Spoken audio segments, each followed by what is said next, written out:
Apakah Prabowo dan Jokowi benar-benar saling percaya? Tapi ada dilema, dukungan simbolik bisa jadi kekuatan atau jadi beban. Apakah Jokowi gagal move on dari kursi kekuasaan?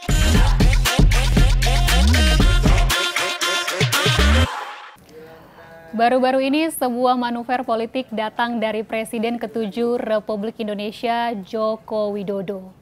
Meskipun sudah lengser, Jokowi seolah enggan benar-benar pergi dari panggung kekuasaannya. Ia menginstruksikan barisan relawan Jokowi Presiden atau Bara JP untuk mendukung pasangan Presiden Prabowo Subianto dan Wakil Presiden Gibran Raka Buming Raka. Bukan hanya untuk sekarang, tapi juga untuk maju di periode kedua 2029 sampai 2034. Ya memang sejak awal saya perintahkan seperti itu untuk mendukung pemerintahan Pak Presiden Prabowo Gibran 2 periode. Pertanyaan mendasar muncul, mengapa sekarang? Pemilu masih terlalu dini dan Belanda masih jauh. Kok Jokowi sudah berani melontarkan wacana ini? Apakah ini sekedar sinyal dukungan tulus atau strategi untuk memastikan dinastinya tidak cepat runtuh?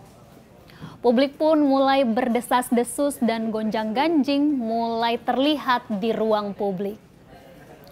Seberapa besar ketakutan Jokowi kehilangan panggung setelah lengser? Mari kita lihat lebih jauh. Oke Zoners, konteksnya menarik. Pernyataan dukungan Jokowi muncul tidak lama setelah Presiden Prabowo melakukan reshuffle kabinet. Beberapa nama yang dikenal sangat dekat dengan Jokowi dicopot dari komposisi kabinet merah putih. Sebut saja dari nama Budi Ari Setiadi, mantan Menteri Koperasi dan UKM sekaligus Ketua Umum Projo. Lalu ada nama Emmanuel Ebenezer, Hasan Nasbi, dan lainnya yang disebut-sebut bisa jadi dikikis dari barisan istana juga. Pertanyaannya, apakah reshuffle ini menjadi sinyal yang menggambarkan renggangnya hubungan Prabowo dan Jokowi? Sebagian publik menilai begitu, namun pengamat komunikasi politik Jamiluddin Ritonga menolak anggapan itu. Menurutnya, hubungan Prabowo dan Jokowi tetap harmonis. Faktornya adalah kehadiran Gibran sang wakil presiden yang disebut sebagai perekat utama. Tapi ya politik bukanlah soal romantisme perasaan. Politik adalah soal kepentingan. Pertanyaan berikutnya, apakah Prabowo dan Jokowi benar-benar saling percaya? Atau hanya saling menjaga demi kebutuhan masing-masing? Lalu bagaimana reaksi elit politik? Bara JP justru mengklaim arahan Jokowi soal dukungan 2 periode itu bukanlah hal baru. Sejak awal Pilpres 2024, Jokowi memang mendorong relawannya untuk mendukung Prabowo Gibran. Alasannya sederhana, duet tua muda, senior junior, orang tua anak bangsa. Prabowo dianggap tokoh matang, Gibran dianggap simbol generasi emas 2045. Tapi tidak semua pihak nyaman dengan wacana itu. Menanggapi pernyataan ini dari PDIP, Sekjen Hasto Kristianto tegas berkata, kami fokus pada rakyat, pada petani, nelayan, buruh. Pemilu masih jauh. Sementara Ketua DPR Puan Maharani bahkan menambahkan, yang penting sekarang adalah bergotong royong membangun bangsa. Dan dari kubu Gerindra, Titik Soeharto malah lebih blak-blakan. Ia bilang, Prabowo mungkin belum memikirkan 5 tahun ke depan, lebih baik fokus menyelesaikan janji periode pertama. Kita buktikan bahwa Pak Prabowo bisa mensejahterakan bangsa ini. Bapak juga belum memikirkan kali ya yang 5 tahun berikutnya. Terima kasih. Terima kasih banyak Ibu. Di sini terlihat jelas, Jokowi bicara masa depan, PDIP bicara rakyat, Gerindra bicara kerja hari ini. 3 narasi berbeda, tapi semuanya mengerucut pada satu hal. Pernyataan Jokowi terlalu dini.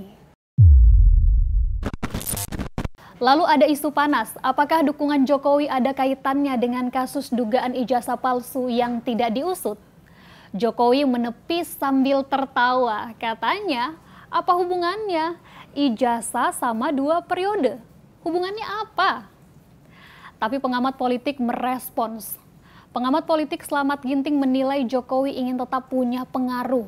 Gibran harus tetap berada di lingkar kekuasaan. Jokowi ingin tunjukkan meski lengser, ia masih punya cengkraman. Sedangkan Bung Refli Harun yang juga pengamat politik lebih tajam lagi menyoroti. Ia bilang ada 2 hal yang harus dilihat. Pertama, Prabowo sudah mulai geser pengaruh Jokowi terutama lewat rombakan BUMN atau lewat sektor pundi-pundi negara ini. Yang kedua, Jokowi takut makin tak berdaya. Maka ia buru-buru perintahkan relawan agar tetap solid di belakang Prabowo Gibran. Refli bahkan menambahkan, kalau kasus ijazah Jokowi dan Gibran benar-benar terbongkar, tamatlah sudah dinasti politik itu. Artinya apa? Jokowi bukan hanya bicara dukungan, ia dianggap sedang memasang taruhan politik besar demi mempertahankan sinarnya. Taruhan yang kalau salah langkah bisa mengikis habis pengaruhnya di panggung nasional.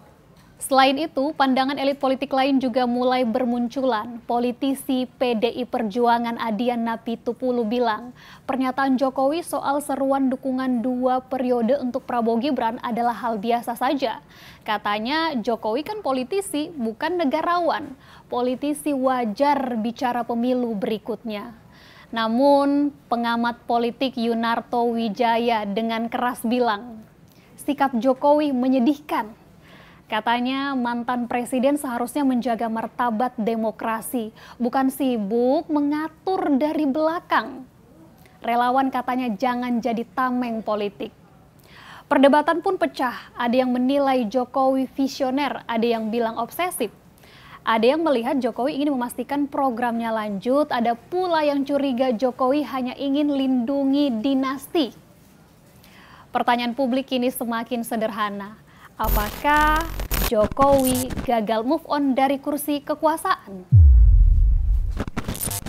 Di balik semua ini satu hal jelas, Jokowi masih ingin jadi pemain lewat PSI, lewat relawan, lewat wacana 2 periode. Jokowi sedang membangun kembali pengaruh politiknya.